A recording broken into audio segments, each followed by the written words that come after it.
మధురం మధురం నీ వాక్యం నా త్రోవకు దీపం నీ వాక్యం. యేసు నామములో మీకు శుభములు సమృద్ధిగా కలుగునుగాక. మధురం నీ వాక్యం అనే కార్యక్రమానికి స్వాగతం. ఈరోజు మనం ప్రభు కృపా సంవత్సరం 16వ ఎపిసోడ్గా నూతన నిబంధన విశ్వాసుల నిరీక్షణ అనే అంశాన్ని ధ్యానించుకుందామండి. మధురం మధురం నీ వాక్యం నా త్రోవకు దీపం నీ వాక్యం.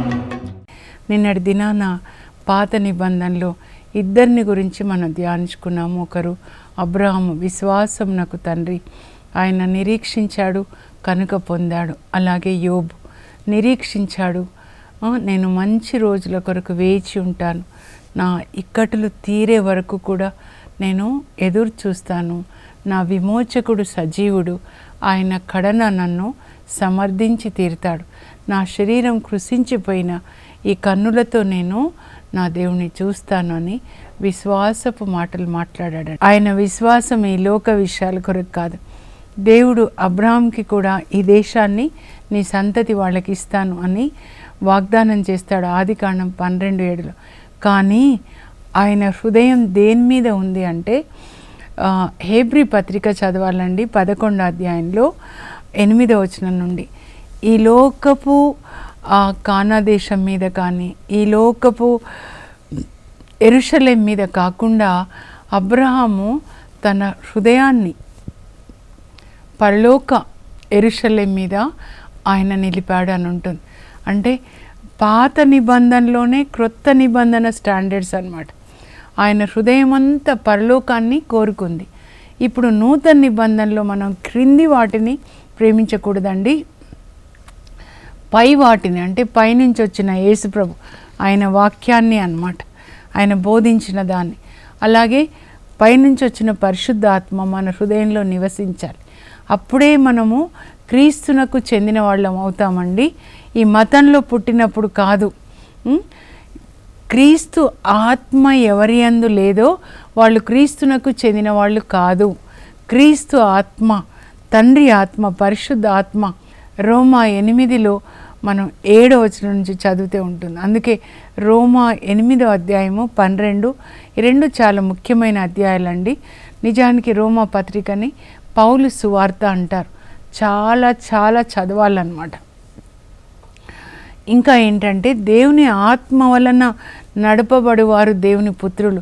పరిశుద్ధ ఆత్మ లేకపోతే ఈ లోక సంబంధమైన ఆత్మలు, ధనాశ, లేకపోతే త్రాగుడు, తిండిపోతనం, ఇతరుల గురించి ఈ లోక సంబంధమైన ఆత్మలు నడిపిస్తే మనం దేవుని బిడ్డలు కాదండి. రోమా 8:14 పరిశుద్ధ ఆత్మ వలన మనం నడిపించబడాలి. పరిశుద్ధ ఆత్మ మనలో నివసించాలి. ప్రతి నిమిషము ఆయన మనకి బోధిస్తాడు. హీఈస్ ద బెస్ట్ టీచర్ అన్నమాట. యోబు 36:22లో ఉంటుంది. He's the best teacher. ఆయన మనకి అన్ని విషయాలు బోధిస్తాడు. యేసు ప్రభు కడరా భోజన సమయంలో ఆయన చెప్తాడు, పరిశుద్ధ ఆత్మ మీకు సమస్త విషయాల్ని బోధిస్తాడు.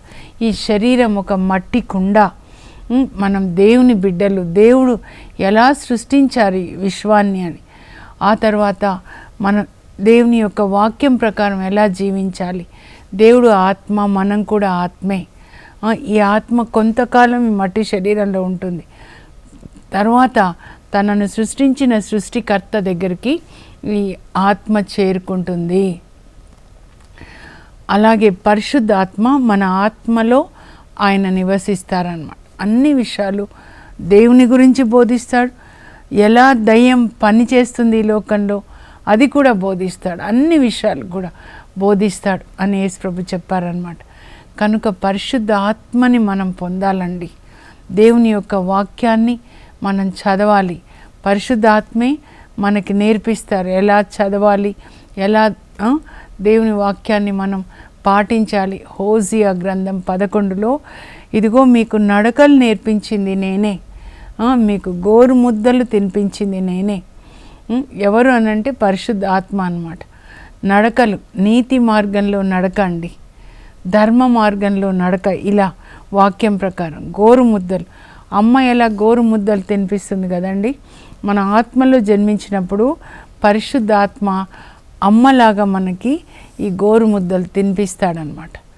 అందువల్లనే పేతురు లేఖలో రాస్తారు, 1వ అధ్యాయం మనం చదివితే 1:23లో, మీరు దేవుని యొక్క వాక్యం వలన నూతన జన్మ, బార్న్ అగైన్. ఎలాగంటే దేవుని యొక్క వాక్యం. ఇప్పటి వరకు ఈ లోక సంబంధమైన వాక్యాలు, లోక జ్ఞానాన్ని నింపుకుంటే ఇప్పుడు పరలోక సంబంధమైనటువంటి జ్ఞానం మనలో ఉండాలి. నిజానికి నూతన నిబంధన అదే అండి, హెబ్రీ పత్రిక 8లో 10 నుండి 12 వరకు అన్నమాట. పరిశుద్ధాత్మ మనలో నివసిస్తూ ఈ వాక్యాలన్నీ మన హృదయంలో, మన మనసులో రాసి మనం పాటించేలాగా మనకి కోరికని కలుగజేస్తాడు. పాత నిబంధనలో 2 రాతి పలకలు అవుతే దేవుడు 2 రాతి పలకల మీద 10 ఆజ్ఞలు రాస్తే, నూతన నిబంధనలో పరిశుద్ధాత్మ మన హృదయము, మనస్సు అనే 2 పలకల మీద, ఇవి రాతి పలకలు కాదు, ఇవి స్పిరిచువల్ స్లేట్స్ అన్నమాట, ఆత్మ సంబంధమైన పలకల మీద రాస్తాడు. అప్పుడు లోపల కదా ఇవి ఉన్నాయి కనుక ఆయన లోపల నివసిస్తూ మనం ఈ వాక్యం ప్రకారం జీవించేలాగా సాయం చేస్తాడు. కనుక పరిశుద్ధ ఆత్మ లేకుండా ఉంటే మనం దేవునికి చెందిన వాళ్ళం కాదండి. ప్రతి నిమిషము పరిశుద్ధ ఆత్మ మనల్ని నడిపించాలి. ఆయన స్వరాన్ని వినడం నేర్చుకుంటే ఆయన ప్రతి నిమిషం మనతో మాట్లాడతాడు. నా గొర్రెలు నా స్వరాన్ని వింటాయి. యేసు ప్రభు చెప్తారు యోహాన్ 10:27లో అన్నమాట. యేసు ప్రభు మందకి చెందిన వాళ్ళైతే మనము ఆయన స్వరాన్ని వింటాం. When the spirit speaks the spirit will listen. Holy spirit or Jesus or heavenly father, ముగ్గురు ఒకటే. ఆ దేవుడు ఆత్మ, ఆయన మన ఆత్మలో నివసిస్తూ మనతో మాట్లాడినప్పుడు మన ఆత్మ వింటుందన్నమాట. కళల్లో మాట్లాడతారు, దర్శనాల్లో మాట్లాడతారు, ఇలా దైవజనుల ద్వారా మాట్లాడతారు, వాక్యం ద్వారా మాట్లాడతారు. కనుక ఈ సంవత్సరం జూబిలీ సంవత్సరము పరిశుద్ధ వాక్యాన్ని వినే సంవత్సరంగా ప్రకటించుకోనండి. చివరి కృప అన్నమాట. ఇంకా చివరి బస్ అంటాను చూడండి. ఇప్పుడు మనము మార్చుకోవాలి, దారి యూటర్న్ తీసుకోవాలి. క్రిందికి వెళ్తూ ఉంటే శరీర వాంఛల ప్రకారం యూటర్న్ తీసుకొని ఆత్మ వాంఛల ప్రకారం దేవుని మార్గంలోనికి రావాలన్నమాట. యూటర్న్ తీసుకోవాలి, ఆ దేవుని వాక్యం ప్రకారం జీవించాలన్నమాట. ఇప్పుడు నూతన నిబంధనలో నిరీక్షణ అంటే విశ్వాసంతో ఎదురు చూచుట. యేసు ప్రభు మొదటి రాకడకు ముందు అనేక మంది నీతిమంతులు యేసు ప్రభు రాకడ కొరకు వేచి ఉన్నారు, పని కూడా చేశారనమాట. వాళ్ళే జకర్యా, ఎలిజబెత్ మరియు లూకా సువార్త మనం చదివితే మొదటి అధ్యాయంలో ఒక పరిశుద్ధమైన దంపతులను మనం చూస్తున్నాం. భూలోకంలో దేవుని పని చేసిన దంపతులు అన్నమాట. మనందరం కూడా ఇదో మీ రాజ్యం వచ్చునుగాక నోటితో చెప్పడం కాదు, పరలోక ప్రార్థనలో దేవుని రాజ్యము అనంటే దేవుని యొక్క వాక్యాలు, రాజ్యాంగ చట్టం మన హృదయంలో రాయబడి దాని ప్రకారం జీవించడం అన్నమాట. అప్పుడు దేవుని రాజ్యాన్ని స్థాపించడం జరుగుతుంది. జకర్యా, ఎలిజబెత్ అమ్మలు కడు వృద్ధులు, అంటే 100 సంవత్సరాలు దాటిపోయింది. జకర్యా యాజకుడుగా ఉన్నాడు. వాళ్ళిద్దరూ దేవుని దృష్టిలో నీతిమంతులై దేవుని ఆజ్ఞలకు బద్దులై జీవించారు. పాత నిబంధనలో నుంచి క్రొత్త నిబంధనలోనికి వచ్చినటువంటి పరిశుద్ధమైన దంపతులండి. ఇదొక్క మాట మీ జీవితంలో నెరవేరేలాగా ఇలా జీవించండి. మీరు ఒకటి లూకా 1:5 మీరు దంపతులైన మీరు భార్యాభర్తలు దేవుని యొక్క ఆజ్ఞలకు బద్దులై, ఏమేమి ఆజ్ఞలు ఇవ్వబడ్డాయో దేవుని దృష్టిలో నీతిమంతులుగా జీవించండి. దేవుని దృష్టిలో నీతిమంతులు ఎవరంటే వాక్యం ప్రకారం జీవించేవాళ్ళు అన్నమాట. నేను చెప్పేది మీకు అర్థమవుతుందని నేను అనుకుంటున్నాను. ఇంకా వీళ్ళిద్దరూ దేని కొరకు వేచి ఉన్నారండి? వృద్ధాప్యంలో మరి దేవుడు దూతని పంపించేసి చెప్తారు, నీ ప్రార్థన ఆలకించబడింది జకర్యా, నీ భార్య గర్భం ధరించి కుమారుని కంటుంది అతనికి నువ్వు యోహాన్ అని పేరు పెట్టాలి, తల్లి గర్భంలో పరిశుద్ధ ఆత్మతో అభిషేకించబడతాడు, మరి దేవుని దృష్టిలో నీతిమంతుడుగా ఉంటాడు, గొప్పవాడుగా ఉంటాడు, మద్యాన్ని సేవించాడు, ఏలి ఆత్మని కలిగి ఉంటాడు, అవిధేయులను దేవుని మార్గంలోకి నడుపుతాడు. ఎన్ని ఆశీర్వాదాలండి. అయితే దీనికంటే ఎక్కువగా వాళ్ళు యేసు ప్రభు కొరకు వేచి ఉన్నారండి. మెస్సయ్య రక్షకుడు ఎప్పుడు పుడతాడు అని చెప్పి. అలాగే వేచి ఉన్న వాళ్ళు ఎవరు అనంటే మరి సిమియోను భక్తుడు, అలాగే అన్నమ్మ ప్రవక్తి మనం ధ్యానించుకున్నాం కదా. సిమియోను భక్తుడు లూకా 2:25 అన్నమాట.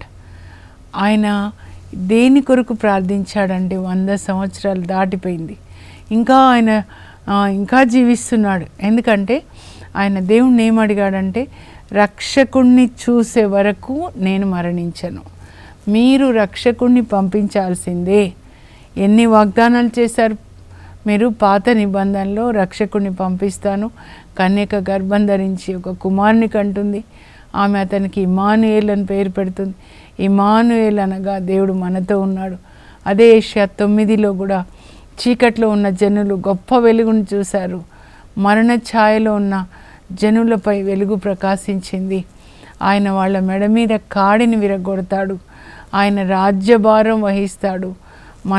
ఒక కుమారుని బడిసితి మేము, మనకు ఒక శిశువు జన్మించాడు, ఆయన పేరు ఆశ్చర్యకరుడు, ఆలోచనకర్త, బలవంతుడైన దేవుడు, నిత్యుడొకతని, సమాధానకర్త. ఆయన రాజ్యభారం వహిస్తాడు. ఎప్పుడయ్యా మా రాజ్యభారం వహించే ఆ రక్షకుడు పరలోకం నుంచి వస్తాడు, ఎప్పుడయ్యా పుడతాడు అని ప్రార్థన చేస్తూ ఉన్నాడనమాట. అప్పుడు దేవుడు ఆయనతో ఏం చెప్తారంటే, నీవు ఆ రక్షకుడిని నీ కళ్ళతో చూసే వరకు నువ్వు మరణించవు అని. ఆ వాగ్దానం దేవుడు చేశారు, తప్పకుండా నెరవేరుస్తారు. అప్పుడు బాలయేసుని తీసుకొని మరియ తల్లి యోసేపు దేవాలయానికి వచ్చినప్పుడు లూకా 2:25 అన్నమాట. బాబుని తన చేతుల్లోకి తీసుకొని, నేను రక్షకుని నా కళ్ళతో చూశాను, ఇంకా సమాధానంతో నేను మరణిస్తాను అని ఎంత సంతోషం అన్నమాట. ఈ రక్షకుడు అన్యులకు మార్గదర్శకమగు వెలుగు, అందరికీ కూడా అన్నమాట. ఇలా ఆయన చూపించిన దారిలోనే వెళ్ళాలి, అందరికీ, లోకంలో ఉన్న అందరికీ కూడా మార్గాన్ని చూపిస్తాడు, ఎలా జీవించాలి అని బోధిస్తాడు. కొండ మీద ప్రసంగం. మరి యూదులకి, వీళ్ళకి, ఇజ్రాయేల్ ప్రజలకి మహిమని చేకూర్చే వెలుగు అని చెప్పి, అమ్మాయి బాబు ఇజ్రాయేల్ ప్రజల్లో అనేకుల ఉద్ధరింపునకు పతనానికి కారకుడుగా ఉంటాడు, ఒక వివాదాస్పదమైన గుర్తుగా ఉంటాడు. నీ హృదయంలో ఒక బాకు దూసుకొని పోతుంది. ఇవన్నీ ప్రవచిస్తాడనమాట ఆయన. ఈ వ్యక్తుల నుంచి మనం ఏం నేర్చుకోవాలి? బైబిల్ చదివినప్పుడు యేసు ప్రభు నాకేం నేర్పిస్తున్నారు, ఇంకా మిగతా వ్యక్తుల ద్వారా నేనేం నేర్చుకోవాలి, ఈ 2 విషయాలు మనసులో పెట్టుకోవాలండి. కొన్నిసార్లు వాళ్ళు బ్యాడ్ క్యారెక్టర్ అవుతే నేను ఇలా ఉండకూడదు, వీళ్ళు సంసోన్ చేసిన తప్పు నేను చేయకూడదు, ఇక్కడ సిమియోన్ భక్తుడిలాగా, ప్రవక్తలాగా నేను ఉండాలి. పాత నిబంధనలోనే పరిశుద్ధ ఆత్మ అతనిలో ఉన్నారు, పరిశుద్ధ ఆత్మ అతనికి వాగ్దానం చేశారు, వాగ్దానం నెరవేరే అంటే అంతగా అడిగాడనమాట. మీరు కూడా అలా అడగొచ్చు కదా, నేను బైబిల్ చదవాలి, మీరు చెప్పిన ఆజ్ఞలన్నీ నేను పాటించాలి, నాకు పరిశుద్ధ ఆత్మనివ్వండి ప్రభా, ఈ లోక శోధనల నుంచి నన్ను తప్పించండి, దానియేలుకి ఇచ్చిన మంచి ఫ్రెండ్స్ ఇవ్వండి, అందరం కలిసి బైబిల్ చదవాలి. ఇలా ధ్యానిస్తున్నప్పుడు మరి నాకు పాత నిబంధనలో నుంచి ఎలియాజర్, మక్కబీల గ్రంథం అండి. ఎలియాజర్ అనే ఒక 90 సంవత్సరాల వృద్ధుడు, ఆయన ధర్మశాస్త్ర బోధకుడు అన్నమాట. 2వ మక్కబీల గ్రంథంలో 6వ అధ్యాయం 18 నుంచి 31 వరకు ఏం చెప్పాలి అన్నప్పుడు ఆయనని గురించి చెప్పమ్మా అన్నారు. ఎందుకు ప్రభు అంటే, ఈ మరియ తల్లి యోసేపులు యవ్వనస్తులు. యోసేపు ఒకవేళ 20 సంవత్సరాలు అయితే మరియ తల్లి ఒక 16 సంవత్సరాల అమ్మాయి. కానీ వీళ్ళకి పరిశుద్ధాత్మని పొందకముందే వీళ్ళకి ఎవరు మాదిరిగా ఉన్నారంటే, పెద్దలైన జకారియా, ఎలిజబెత్ అమ్మలు. వాళ్ళు దేవుని ఆజ్ఞలంతా పాటిస్తున్నారు కనుక వాళ్ళ చుట్టూ ఉన్నవాళ్ళు, ఆయన యాజకుడు కూడా కాబట్టి వాళ్ళ చుట్టూ ఉన్నవాళ్ళు వీళ్ళని మాదిరిగా తీసుకున్నారు. కనుక పెద్దలైన వాళ్ళు యవ్వనస్తులకి మాదిరిగా ఉండేలాగా అలా వాళ్ళ జీవితం ఉండాలి. జకరియా, ఎలిజబెత్ అమ్మలు, యోబు, లేకపోతే మరి అబ్రహాము, సారాలు. మీరు ఒక పెద్ద వయస్సు వచ్చిందంటే మీ తర్వాత తరం వాళ్ళకి ఒక మంచి మాదిరిగా ప్రకాశిస్తున్న నీతి దీపంలాగా మీరు ఉండాలండి అని ఈ ప్రేరణ దేవుడు నాకు ఇచ్చారనమాట. ఇచ్చినప్పుడు తీతు గ్రంథం 2వ అధ్యాయం చెప్పమన్నారు. అక్కడ ఏమని ఉంటుందంటే, తీతుని పౌలు ఆ క్రీటులో ఉన్న క్రైస్తవ సంఘానికి బిషప్గా అపాయింట్ చేస్తారండి. తిమోతినేమో ఎఫెసు చుట్టుప్రక్కల ఉన్న సంఘాలకి బిషప్గా అపాయింట్ చేస్తారనమాట. సో తీతుకి లేఖ రాస్తున్నాడనమాట, ఒక బిషప్గా ఎలా ఉండాలి అని. వృద్ధులైన పురుషులకి ఇలా నువ్వు బోధించయ్యా, వాళ్ళు త్రాగుబోతులు కాక తెలివి, ఇంద్రియ నిగ్రహాన్ని కలిగి ఉండాలి. త్రాగుబోతులుగా మీరుంటే మీ పిల్లలు ఏమవుతారు? తర్వాత ఏంటి? తెలివి, దేవుని యొక్క జ్ఞానాన్ని కలిగి ఉండి ఇంద్రియ నిగ్రహం అంటే సెల్ఫ్ కంట్రోల్ ఉండాలి. ఏదంటే అది చూడడము, ఏదంటే అది మాట్లాడడము, ఏదంటే అది వినడము కాకుండా సెల్ఫ్ కంట్రోల్ ఉండాలి. ఆ తర్వాత 3 విషయాలు వాళ్ళు మాదిరిగా ఉండాలి. ఈ విధంగా ఉండాలి. తర్వాత ఎలా ఉండాలంటే వాళ్ళకి విశ్వాసం ఉండాలి, ప్రేమ ఉండాలి, ఓర్పు ఉండాలి అని బోధించు. విశ్వాసం, అబ్రహాం లాంటి విశ్వాసాన్ని కలిగి ఉండాలి. తర్వాత ప్రేమ కలిగి, అబ్రహాంకి ఎంత ప్రేమ అండి, అతిథులు దూరం నుంచి చూసి వాళ్ళ దగ్గరికి వెళ్ళి సాగిలపడి, అయ్యా కొంచెం అతిథి సత్కార్యాలు మీరు స్వీకరించండి, కొంచెం నేను భోజనం తెస్తాను, తిని చల్లబడ్డ తర్వాత వెళ్ళండి. అలాంటి లక్షణం కలిగి ఉండాలి, ప్రేమ కలిగి ఉండాలి. పెద్దవాళ్ళని ఊరికే అధికారం చెలాయించొద్దు, కానీ ప్రేమ కలిగి ఉండాలి. ఆ తర్వాత వాళ్ళు సహనాన్ని కలిగి ఉండాలి. కొన్నిసార్లు పిల్లలు వినరు అనుకోండి, యవనస్తులు ఇప్పుడు ఎట్లా అయిపోయినారు కదా, కొంచెం ఓర్పు కలిగి ఉండాలన్నమాట. అది చెప్తున్నారు. ఈ లక్షణాలు, త్రాగుబోతులు కావద్దు వాళ్ళు. తర్వాత వాళ్ళు ఎట్లా ఉండాలంట, బైబుల్ జ్ఞానాన్ని కలిగి ఉండాలి, ఇంద్రియ నిగ్రహాన్ని కలిగి ఉండాలి. తర్వాత వాళ్ళు విశ్వాసాన్ని కలిగి ఉండాలి. ఆ తర్వాత ప్రేమగా ఉండాలి. ఆ తర్వాత ఓర్పు కలిగి ఉండాలి. ఎందుకంటే ఇప్పట్లో యవనస్తులు మనము మరి తలంచుకుంటే అమ్మ నాన్నకి ఎంతో భయపడేవాళ్ళం కదండి. ఇప్పుడు పిల్లల దగ్గర భయపడాల్సిన పరిస్థితి వచ్చిందండి. చాలామంది చెప్తారు, నేనే కాదు, అక్కడ ఉత్తారక్క అత్తమామలు, ఇక్కడ కొడుకు కోడలు, శాండ్విచ్ అయిపోయింది మన లైఫ్ అని. ఏం చేస్తాం? అక్కడేమో వాళ్ళకి 5-6 పిల్లలు ఉన్నారు, ఇక్కడ ఒక కొడుకు, ఇంకా వాడు వెళ్ళిపోతే ఉండలేమన్నమాట. అందుకే ఓర్పు మనం దేవునికే చెప్పాలండి. ఈ పెద్ద పిల్లలకి చెప్పామనుకోండి, యవనస్తులకి, వాళ్ళు ఎదురు తిరిగి కొడుతున్నారని చెప్తున్నారు. దేవునికే చెప్పాలి, ప్రభా కరుణ చూపించండి. ఎలా మీరు సౌల్ని దర్శించారు అపోస్తల కార్యాలు 9లో, అలా మా పిల్లల్ని దర్శించండి. దానియేలు అతని స్నేహితుల్లాగా పరిశుద్ధాత్మని మా పిల్లలకి ఇచ్చి నీ చేతితో పట్టుకొని మంచి పాత్రలుగా తయారు చేయి అని మనం దేవుని ప్రార్థించి పిల్లల్ని దీవించాలి. ఎప్పటి వరకు చెప్పొచ్చు అంటే 12 సంవత్సరాల వరకే వాళ్ళు వింటారు. తర్వాత ఇంకా మనం దీవించాలి, ప్రార్థించాలి. మక్కబీల గ్రంథం, 2 మక్కబీల గ్రంథంలో 6వ అధ్యాయం అని చెప్పాను కదండి, అక్కడ 18 నుంచి 31 వరకు అన్నమాట. మక్కబీల గ్రంథం ఏంటి అని అంటే యేసు ప్రభు పుట్టడానికి ముందండి, మలాకి తర్వాత జరుగుతుంది. అలెగ్జాండర్ ద గ్రేట్ క్రీస్తు పూర్వం 333లో యూదా దేశం మీద దాడి చేస్తాడు. ఆయన ఎక్కడ దాడి చేసిన అన్ని దేశాలని జయించాడు అలెగ్జాండర్ ద గ్రేట్ అని. అయితే ఇక్కడ దాడి చేసిన తర్వాత ఆయనకి అనారోగ్యం వస్తుందండి. మరి ఈజిప్ట్ ప్రక్కనే ఉంటుంది కదా, అక్కడ అలెగ్జాండ్రియా పట్టణాన్ని కట్టించుకొని అక్కడ ట్రీట్మెంట్ తీసుకుంటాడనమాట.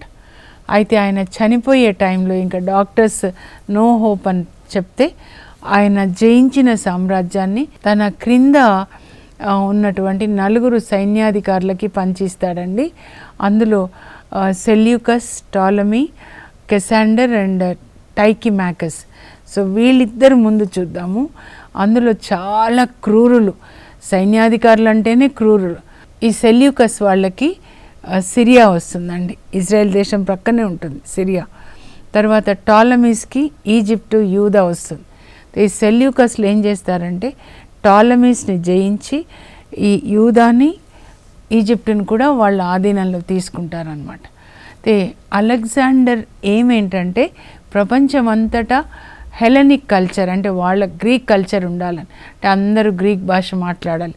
ఇప్పుడు బ్రిటిష్ వాళ్ళు వస్తే ఇంగ్లీష్ లాగా, కానీ మతాన్ని టచ్ చేయలేదండి ఆయన. అది మనం అప్రిషియేట్ చేయాలి, ఎవరి విశ్వాసం వాళ్ళది. కానీ ఈ సెల్యూకస్ అందులో చాలా క్రూరుడు ఎవరు అని అంటే ఈ వంశంలో, సెల్యూకస్ వంశంలో యాంటియోకస్ ఎపిఫానిస్ అనమాట. క్రీస్తు పూర్వం 175లో ఆయన రాజై 169లో యూదా దేశం మీదకి వచ్చి బాబిలోనియా రాజు ఏం చేశాడు అదే చేస్తాడు. నెబుకద్నెజర్ ఏం చేశాడు కదా, అది దేవాలయంలోనికి వచ్చి బంగారం అంతా దోచుకొని పోయి తర్వాత తన విగ్రహాలు తీసుకొని వచ్చి వాటిని మొక్కమంటాడనమాట. అంతేకాదు పందులని బలిగా ఇస్తాడు. దేవాలయంలో ఏదేది చేయకూడదు అవన్నీ చేసి అపవిత్రపరుస్తాడు, అమంగళపరుస్తాడు. అంతేకాదు, అంతవరకు ఆగిపోలేదు. ధర్మశాస్త్రం కనబడితే కాల్చండి, ఎవరి చేతిలో కనబడితే వాళ్ళని కూడా కాల్చండి. పిల్లలకి సున్నతి చేయకూడదు, విశ్రాంతి దినం పాటించొద్దు. ఎవరైనా సున్నతి చేస్తే పసిపిల్లల్ని తీసుకొని చంపేస్తాడండి. యాంటీ క్రైస్ట్ స్పిరిట్ అంటే ఇదే. హెరోదు రాజు చేసింది, ఫరో రాజు చేసింది. పసిపిల్లల్ని చంపేసి ఆ తల్లులని కూడా చంపేసి పసిపిల్లల తల్లుల మెడకి కడతాడు. అప్పుడు యెరూషలేం ఎట్లా ఉంటుంది అని అంటే దేవాలయం చూస్తే పందులు, విగ్రహాలు. మరి యెరూషలేం ప్రజలు ఎక్కడ చూసిన వీధులలో తల్లులని చంపి వాళ్ళ మెడలకి పసిపిల్లలు, వాళ్ళ తలలు అన్నమాట. అసలు ఎంత భయంకరంగా ఉంటుంది కదండి. ఆ టైంలో దేవుడు ఒక యాజకుడిని అగ్నితో నింపి ప్రేరేపిస్తాడండి. మత్తతియా అనే యాజకుడు, తర్వాత 5 కొడుకులు అనమాట. ఆయన 5 కొడుకులు పోరాటం చేస్తారనమాట. క్రీస్తు పూర్వం 166 నుంచి 63 వరకు 100 సంవత్సరాలు వీళ్ళు పరిపాలిస్తారు. పోరాటం చేసి ఆ యాంటియోకస్ కోరలు ఊడబెరికి మళ్ళా దేవాలయాన్ని కూడా శుద్ధి చేస్తారనమాట. మళ్ళా ఆరాధన ప్రారంభిస్తారు. ఆ పండుగనే హనుక్కా పండుగ అంటారండి, ఇప్పటికి కూడా చేస్తారు. దేవాలయ ప్రతిష్టాపన పండుగ. యేసు ప్రభు కూడా యోహాన్ 10:22లో ఆ పండుగకి వెళ్తాడు. అయితే వీళ్ళ పక్షాన చేరిన వాళ్ళు చాలా కొద్ది మంది ఉంటారనమాట. మిగతా వాళ్ళు యూదులందరూ కూడా యాంటియోకస్ పక్షాన్ని చేరుతారు. ఎందుకంటే ఆయన చెప్పినట్టు ఆరాధిస్తే చాలా పదవులు, చాలా డబ్బులు అంతా వస్తాయని. కానీ కొంతమంది అగ్నిని కలిగి ఉంటారండి దేవుని కొరకు, ఏలియా లాంటి అగ్ని అన్నమాట. వాళ్ళందరూ మత్తతియా పక్షం చేరుతారు. అలాంటి వారిలో ఒక ధర్మశాస్త్ర బోధకుడు, 90 సంవత్సరాల వయసు అండి. అందరూ ఆయనని గౌరవిస్తారనమాట. అప్పుడు ఆయన పేరే ఎలియాజర్. అతన్ని పట్టుకొని ఈ సైనికులు, సెల్యూకస్ సైనికులు, యాంటియోకస్ ఎపిఫానిస్ సైనికులు పట్టుకొని, నువ్వు పంది మాంసం తింటావా లేదా, లేకపోతే చంపేస్తా అన్నప్పుడు ఆయన అంటాడు, నేను అస్సలు తినను. ఆయన ఫ్రెండ్స్ చెప్తారు, తిన్నట్టుగా నటించు, కానీ నువ్వు తెచ్చుకుందే తిన. నేను నటన చేయాలా ఈ వయసులో? నేను నా దేవుని కొరకు నా ప్రాణాలు అర్పిస్తాను, కానీ పంది మాంసం తినను. నా బాల్యం నుండి, మీరు చదవండి అక్కడ, నా బాల్యం నుండి దేవుని పవిత్ర ఆజ్ఞల్ని పాటించిన నేను నా దేవుని కొరకు నేను ప్రాణాలు అర్పిస్తాను అని వాళ్ళతో ధైర్యంగా చెప్తాడండి, ఆ సైనికులతో. అప్పుడు వాళ్ళకి ఎంత కోపం వస్తుందంటే, ఇంత వయసులో నీకు ఇంత పొగరా అనుకుంటారు. అనుకొని వధ్యస్థానానికి తీసుకెళ్ళి కొరడాలతో ఎట్లా కొడతారంటే చచ్చే వరకు కూడా కొడతారండి. 90 సంవత్సరాల వయోవృద్ధుడిని అనమాట. కానీ ఆయన చనిపోయేటప్పుడు నేను ఇలా నా విశ్వాసం కొరకు దేవుని కొరకు మరణిస్తే యవ్వనస్తులకి నేను ఒక మంచి మాదిరిగా ఉంటాను. తర్వాత కూడా వాళ్ళు నన్ను మాదిరిగా తీసుకుంటారు. నా దేవునికి తెలుసు నేను కావాలంటే దీన్ని తప్పించుకోవచ్చు ఈ మరణాన్ని. కానీ నా దేవుని మీద ఉన్న గౌరవంతో ఆయన పట్ల నాకు గల భయభక్తుల వలన నేను ఆయన కొరకు ప్రాణాన్ని ఇస్తున్నానని ఆయనకి తెలుసు. ఆయనకే మహిమ అంటూ ఆయన మరణిస్తాడండి. అందరూ యూదులు చూస్తారు, యవ్వనస్తులు చూస్తారు. ఆయన మరణించిన తర్వాత మండుచున్న కాగడలాగా ఆయనని మాదిరిగా తీసుకొని యవ్వనస్తులే కాదు యూదులందరూ కూడా దేవుని పట్ల భయభక్తులు కలిగి దేవుని కొరకు జీవిస్తారండి. ఇలా మనం జీవించాలన్నమాట. మీరు వృద్ధులుగా ఉన్నారా? మీ పిల్లలకి మీ ఊరి వారికి ఒక మంచి మాదిరిగా ఎలియాజర్ లాగా ఉండండి, యోబులాగా ఉండండి. మిమ్మల్ని చూసి నేర్చుకోవాలి, బైబిల్ చదవాలి, మేము సత్యం పలకాలి, దేవుని గౌరవించాలి అని మిమ్మల్ని చూసి మీ ఊరి వాళ్ళు, మీ తర్వాత తరం వాళ్ళు నేర్చుకునేలాగా ఒక మాదిరిగా ఉండండి.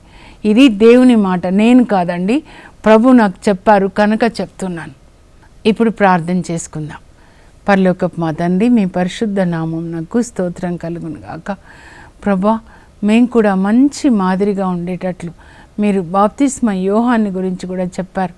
ఆయన కాంతితో మండుచున్న కాగడలాగా మండాడు.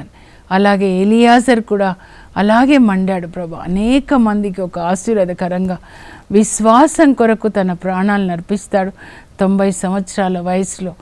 అయ్యా, మేమందరం కూడా ఇతరులకి మాదిరిగా ఉండేటట్లుగా, మార్గదర్శులుగా, లైట్ హౌస్ లాగా ఉండడానికి, మండుచున్న కాగడలాగా, ఒక నీతి దీపంలాగా ఉండడానికి అగ్ని అభిషేకాన్ని మాకు దయచేయండి. యేసు నామంలో అడుగుచున్నాం తండ్రి, ఆమేన్. మీరు ఎక్కడ ఉన్నా కూడా ఒక నీతి దీపంలాగా ప్రకాశించే కృప దేవుడు మీకు దయచేయను గాక. God bless you. Have a blessed day.